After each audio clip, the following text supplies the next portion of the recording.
আসসালামু আলাইকুম এভরিওয়ান। আপনারা পাশে যে পেশেন্টগুলো দেখতে পাচ্ছেন, এরা প্রত্যেকটা পেশেন্ট সামান্য একটু ভুলের কারণে মারা গেছে এবং আপনি আমি হরহামেশা এই ভুলটা করতে পারি। কিভাবে?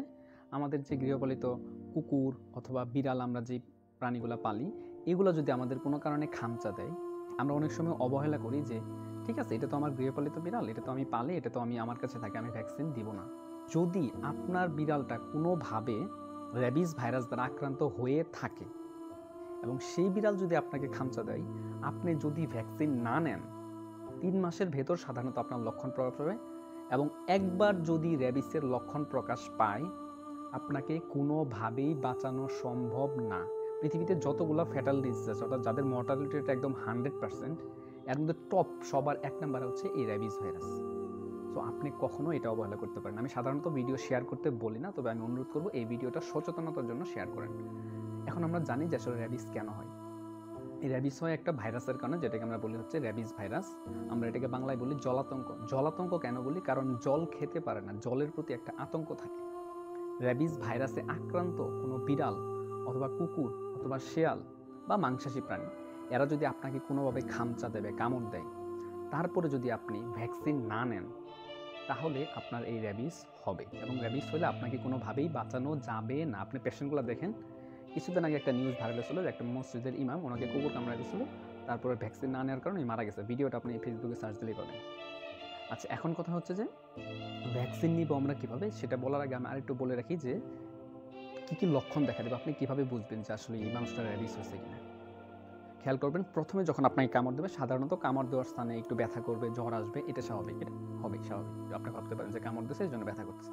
সেকেন্ডলি, আস্তে আস্তে দেখবেন যে আপনার পানি গিলতে পারছে না বা কোনো খাবার খেতে পারতেছে না। কেন? কারণ আপনার গলার যে মাংসপেশিগুলো আছে, এটা চাপ দিয়ে ধরে মাসেল কন্ট্রাকশন হবে। তখন চিন্তা করেন, আপনি খাইতে যাচ্ছেন, কেউ আপনার গলায় চাপ দিয়ে ধরলে আপনি যেমন খাইতে পারবেন না, অটোমেটিক আপনি যখন পানি খাওয়া শুরু করবেন, গলায় মাসেলগুলো চাপ দিয়ে ধরবে, আপনি পানি খাইতে পারবেন। এই জন্য সবসময় সে দেখবে পানি দিলে কাঁপতে থাকে, ভয় করতে, কারণ ও জানে ওই পানিটা গলার ভিতর ঢোকার সাথে সাথে গলা চাপ দিয়ে ধরবে।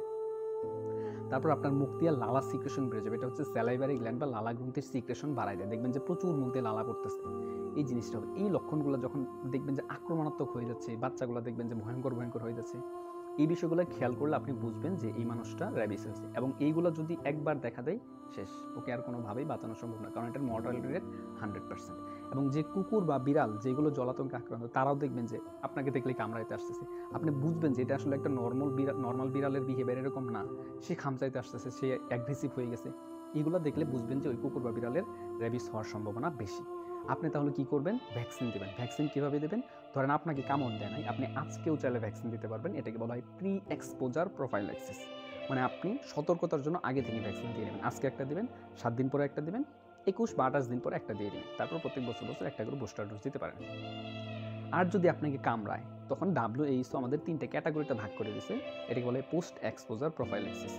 মনে করেন যে আমার এইখানে কোনো ক্ষতস্থান নাই, এখানে বিড়াল এসে এমনি চাটলো, ওই বিড়ালে যদি র্যাবিস থাকেও, তাও এমনি চাটলো, তাও আমার কোনো কিছু হবে না, কারণ এইখান দিয়ে ভাইরাস জীবাণু ঢুকতে পারে নাই।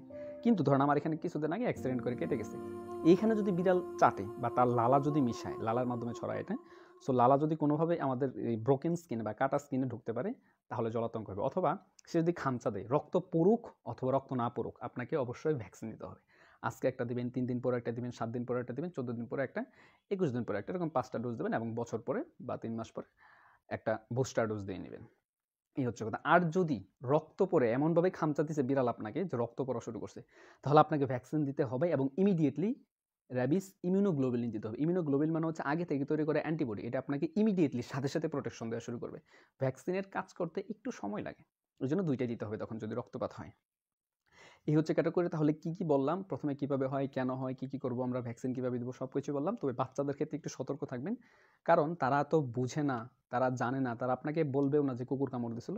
দুর্ভাগ্যক্রমে যদি ওই কুকুরটার র্যাবিস ভাইরাস থেকে থাকে, রাস্তাঘাটে কুকুরে যদি খামচা দেয়, একটু খামচা দিচ্ছে, একটু ক্ষতস্থান আছে, ওই কুকুরের র্যাবিস ভাইরাস আছে, ওইটি আপনার শরীরে ঢুকে পড়ছে, আপনি যদি টিকা না নেন আপনি বাঁচবেন না এবং 100% শিওর আপনি বাঁচবেন না, কারণ এটার মর্টালিটি রেট 100%। এটা আপনার ব্রেইনকে অ্যাটাক করে, সেন্ট্রাল নার্ভাস সিস্টেমকে অ্যাটাক করলে আপনি বাঁচতে পারবেন না, আপনি খাইতে পারবেন না কোনো কিছুই। সো আমরা সবাই সতর্ক থাকি, এই ভিডিওটা শেয়ার করেন, মানুষকে জানায় দেন, সবাইকে সতর্ক থাকুন, সতর্ক করতে হেল্প করুন। ভালো থাকুন সবাই, আসসালামু আলাইকুম।